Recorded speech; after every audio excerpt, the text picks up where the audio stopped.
Yo, what up? Welcome back. So again, another Tipful Tuesday video. Today I want to go around. I want to go on the topic of injuries, like essentially, like mainly how they happen and what you can do to prevent them. I'm more just talking about minor injuries. Major injuries, that's ask doctor. But so there's really three things. I'm probably forgetting some other things, but there's probably three main things that I learned that how injuries occur. So first thing is usually um, overusage or yeah, essentially overusage. In other words, this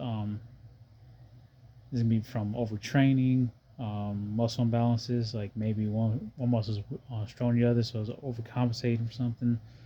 Um, one muscle group was just turned off, and so again, another muscle group has to, or another body part has to compensate to do wherever is task it is needed. Second thing that I kind of noticed is that how injuries happen is usually unexpected trauma. So this is usually more so like falling or like running to someone, like running to somebody, your body wasn't ready for that, or for instance, me in an accident, body was not prepared for it, so it ultimately tries to move and is not able to do anything. So like falling, bumping, even some like football where you like do a cut and then your foot just randomly slides, like you wasn't expecting that to happen. Or like, or if like in track, when you run sometimes and your spike just randomly gets caught up on the track, unexpected, you can't really know it. And then third one, kind of go hand in hand with the second one, but I call it free accidents. So essentially, this is like the over top stuff where like, let's say you're doing a workout on the track, and then a bowling ball comes around you and it beams you in the head, like absolutely free accidents, or like stuff that like you normally do something and then your body just randomly just does that. So like there's really no like, it's kind of like no explanation for it. It's just like it just happened and like there's nothing you can do about it, or like, or it's usually like something that's out of your control that caused you to get injured. So with then with those, so those are the three main things. Again, I'm probably forgetting some other things. um but usually these can range from minor and major. So more so, um, like the free accident of unexpected trauma, those are more like major. They usually call more major um, trauma to the body because again your body was not expecting it, so it can't most likely couldn't move or prepare itself properly. So it usually just causes damage like that.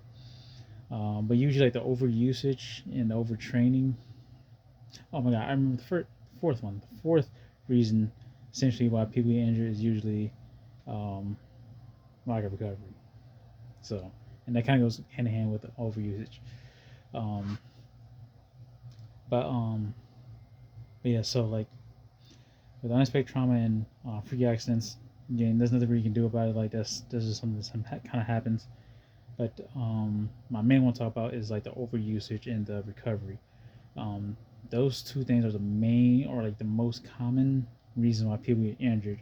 Main things usually just like overtraining. Like you're putting so much in, and your body's not recovering enough to actually prepare itself to do it, and then eventually your body gives out because eventually your body, like, cause your body will give you warning signs like energy levels or even just like different soreness and stuff. Those things that you most likely should not ignore because that's your body trying to tell you something. And then it's kind of like also another way you kind of show that you kind of get hurt a little bit. Granted, it's more so from a coach's perspective. Usually, an athlete will start moving irregularly, like right before the injury happens. So, for instance, like when I was coaching at Cliff Berkeley, I had this kid, has kid. He's gonna be our 200-meter guy. He's killing. But then like one day I practiced, like he was running, I was timing. Boom, there's like two of the guys were racing each other, like going out doing flies and stuff. And I remember when I looked down at my clock to make sure I started because I had issues with the clock. I remember hearing his footsteps. They were loud, like louder than ever, like louder than I've ever heard before. I'm like, man, like he must be like moving. Look, I'm like, man, he's moving. and shortly afterwards, bam, hamstring goes out. And like I knew this was just a slight warning. I'm like, man, like why is the footsteps so loud? And I think it was more so because he had a slow start and he was so trying so much to get back to it. He started overreaching and started doing things that he normally doesn't do, and his body just gave out. And now, usually like how you can tell if you have a let's see. So usually with minor injuries, they usually easy bounce back from because they're minor. But before you can I think more so before you can bounce back, you have to realize. I think you have to like kind of like know how you got injured. I think that's very important because usually a lot of people. I always hear people that train a hamstring multiple times, and that was me. Um, train a hamstring, do rehab and stuff, go back, end up doing the same stuff, and then get hurt again, and be like, man, what was going on? So it's very important. I don't want you to get that minor injury to figure out what happened and how it happened as best you can, because then at that point you kind of get real you can realize like what you can do and stuff. Because even something like bad mechanics also good a good telltale sign of if you get injured or not. So yeah, like knowing how you got hurt is extremely important because that way help you bounce back even further quicker. Because then at that point, once you're injured, like a minor again talking about just minor injuries, major injuries like tears and stuff, go to the doctor, have them. But usually with minor injuries, first things first, kind of relax, let your body like naturally try to heal on its own. I say about a few days, and after a few days, when you feel a little bit better, go out and try again. So like, what not probably not to the extent that you was doing it before. So let's say you're doing bench press and you really hurt your shoulder. So lay off bench press for a few days, and then once you feel like you're very comfortable, when you do bench press again, instead of doing, let's say your max, like you was doing 200 pounds for 10.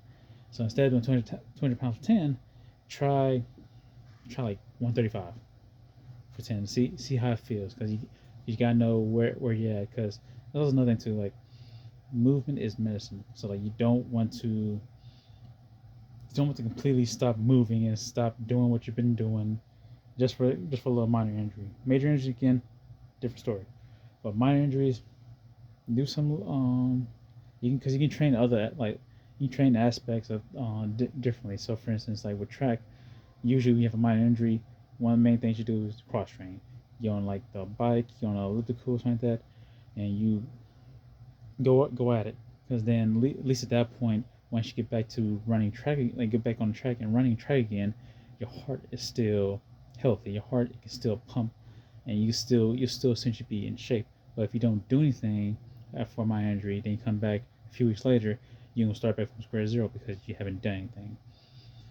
And then also, again, like just try different exercises that doesn't aggravate that um, that part, like or like at least not to the point where you really feel it, like because again, you want your body to get used to it because like that nervous system, like once you get that nervous system going down, you want to get that nervous system to keep going and keep fleshing out, so your body once again once it's fully healed and it can go right back to where it was at or even stronger. So yeah. So those are my thoughts on injuries. So peace.